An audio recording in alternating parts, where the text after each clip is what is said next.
The Georgia Guidestones are a monument constructed of granite rock in 1980 in the remote farmland of Elbert County, Georgia.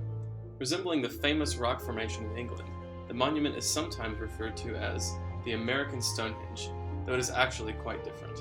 It is 19 feet and 3 inches tall, made of 4 perpendicular, vertical, and astronomically aligned rock slabs with a capstone on top. The center rock of the Georgia Guidestones has a slot that is aligned with the sun's solstices and equinoxes, and has a hole through which the North Star is perfectly visible.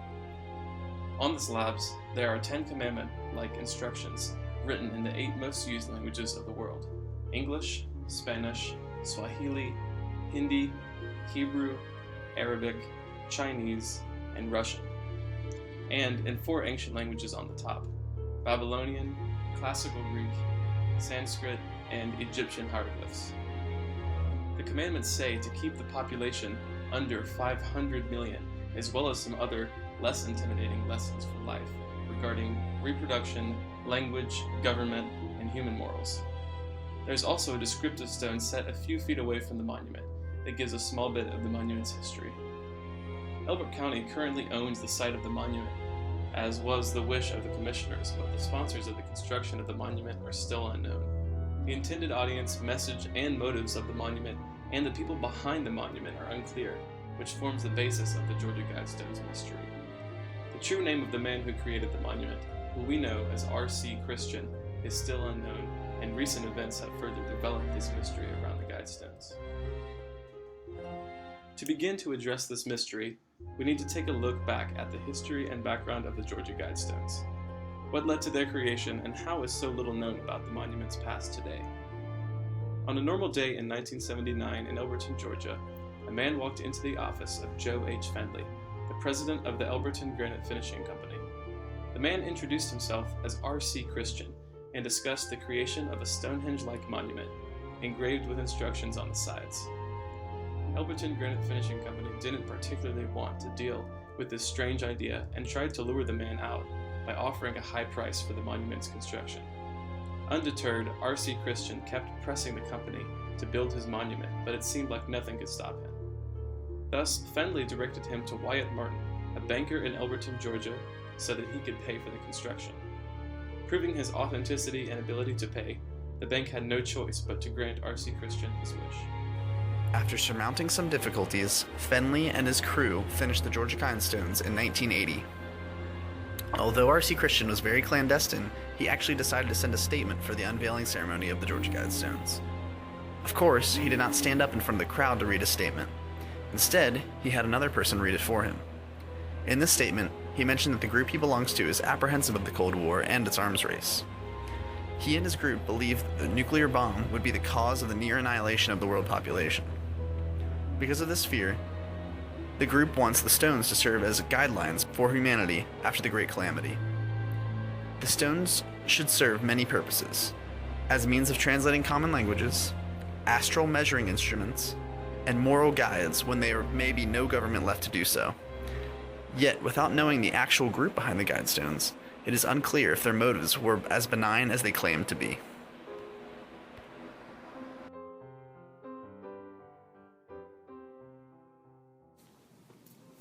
An interesting relationship existed between Joe Fendley, Wyatt Martin, and the mysterious R.C. Christian. During the process of commissioning for Georgia Guidestones, Christian reveals that R.C. Christian is not his actual name and expresses that he wants his identity to remain a secret. He was forced to reveal his identity to the banker Martin, but asked him to promise to destroy any documents related to his true identity. Martin is the only one man said to know the identity of the benefactor who went by the name of R.C. Christian. But when the Guidestones were revealed to the public, they gained controversial attention, and people wanted to find out the true identity of R.C. Christian, or precisely the group behind R.C. Christian. The most agreed upon theory was that R.C. Christian may have had a connection to the controversial group known as the Rosicrucians. The Rosicrucians were commonly thought to be the creators of the Georgia Guidestones because of their figurehead, Christian Rosencreuz, whose name resembles the pseudonym R.C. Christian. The initials of Rosencreuz, R.C., hold special meaning as they are the seal, mark, and character of the Rosicrucians. Also, the 8 modern languages chosen could be in correlation with the 8 original Rosicrucian brothers. While this may be a good theory, it is hard, if not impossible, to prove because even the existence of the Rosicrucians is in question. According to Frances Yates, she has found no evidence of a real secret society calling itself Rosicrucians. As an organized group at the time, the manifestos by Rosencreutz were published during the time of the Furor. Nevertheless, there are many people who believe the Rosicrucians do exist, and these people have different theories about the purpose of the group.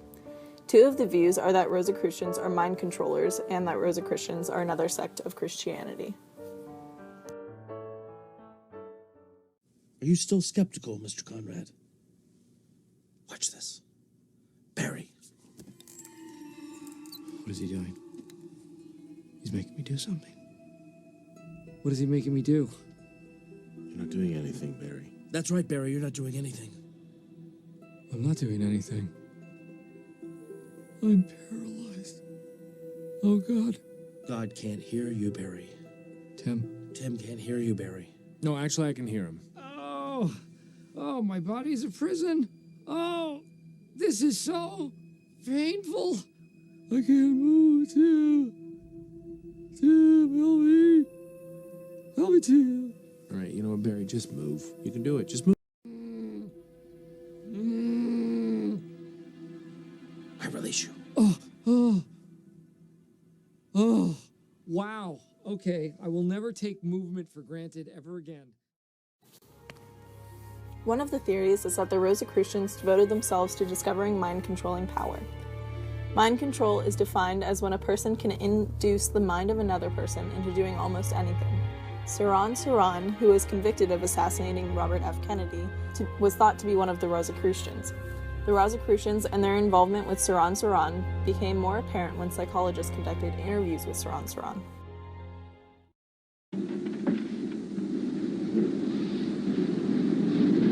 I started searching for coffee. That was all what I wanted to do. And I found some. In the kitchen area? But where, I don't remember, sir. In a kitchen-type room? I don't remember where I saw it, but I remember getting the cup. It was a shining...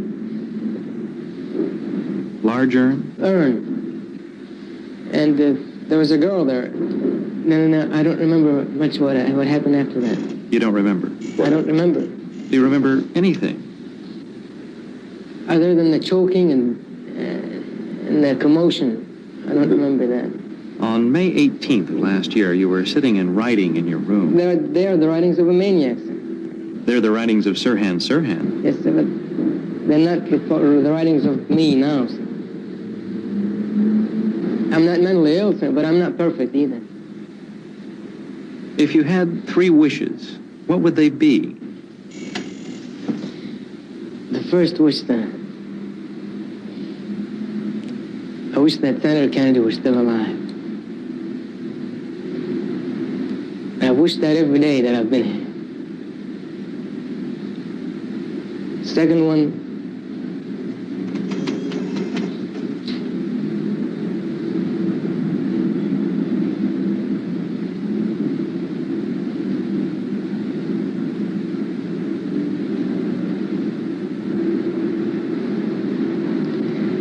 that there should be peace in the Middle East.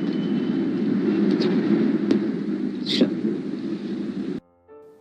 After the interview, John W. Heiss agreed with other psychologists that Saran was hypnotized to kill Robert F. Kennedy. Some people who believe that Rosicrucians are behind the creation of the Georgia Guidestones claim that R.C. Christian and his group want genocide.